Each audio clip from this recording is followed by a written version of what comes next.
I'm Sam Clark with Crimson Education. We're here at MIT to ask some big questions.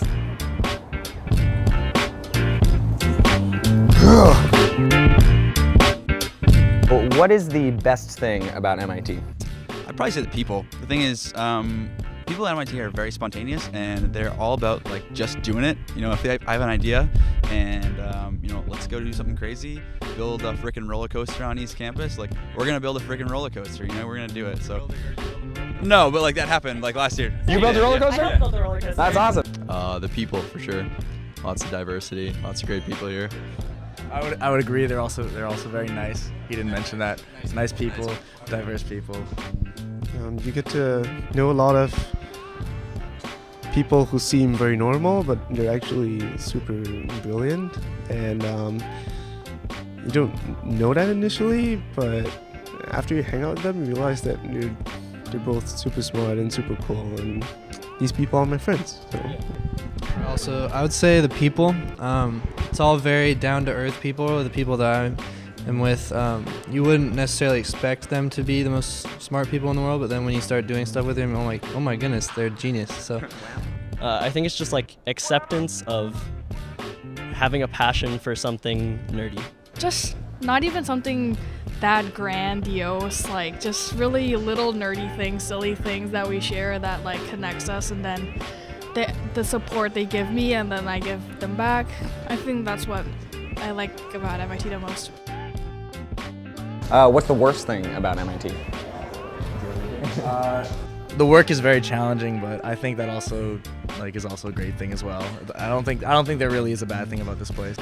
For me, I think it's between either some of the really intense academic pressure. Like the culture here is very much like if you're not sleeping, you're doing it right, or if you're not taking like as many classes or as many units as can, you're not doing it right. And that it's not always the best environment for like people's mental health, for people who maybe don't have the same academic background coming into MIT.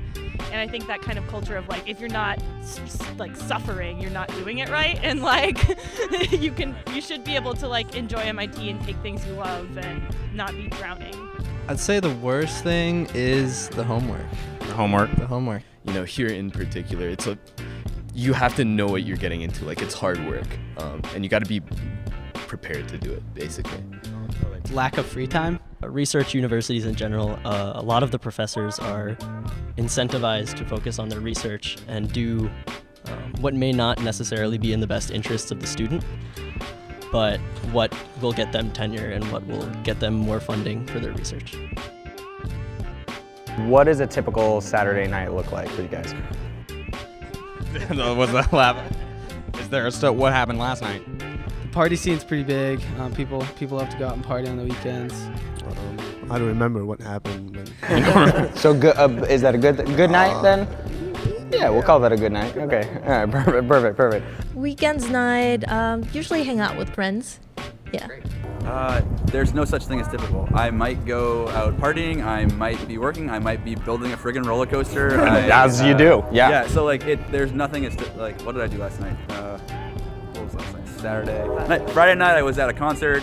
Saturday night I was chilling and watching a movie with my cousin who came out for the weekend. Amazing. Yeah, so like there's certainly craziness if you want craziness, but there's also quietness if you want quietness.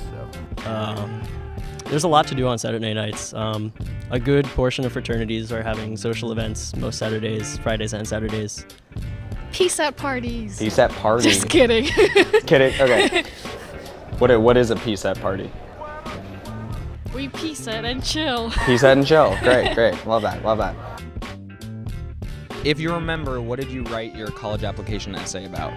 So MIT is a bit different because they don't do the Common App. So MIT is like 5 or 6 like short, 1-paragraph essays. So let's see, I did one about in my hometown, like jumping off the local bridge, like into the river below. Like that's something that everyone does. I did something about that.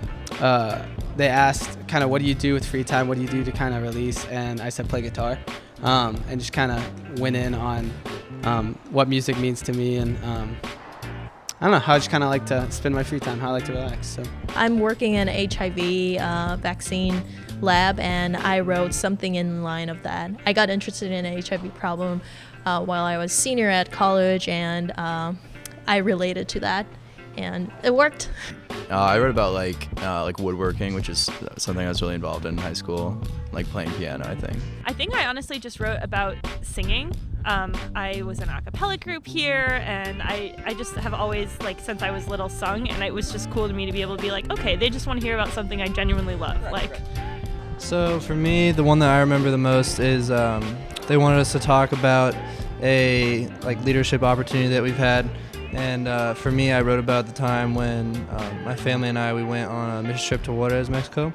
And I talked about how kind of like interacting with that culture and having a leadership opportunity of kind of like being in charge of the construction. We built a house for a family down there. And being able to use like Spanish to mingle the cultures together. I just talked about that and how that kind of influenced my leadership approach. So I wrote about my commitment to martial arts. I've been teaching in Cambridge martial arts for a few years, and I've been practicing for like 13 years now. And so that's just like a big part of my life, and just giving back to community is like something I love doing. So. Amazing. What martial art? It's called Subakdo. It's a derivative of Taekwondo. Oh, very cool. Yeah. So apparently when you walk around MIT, sometimes you walk past this.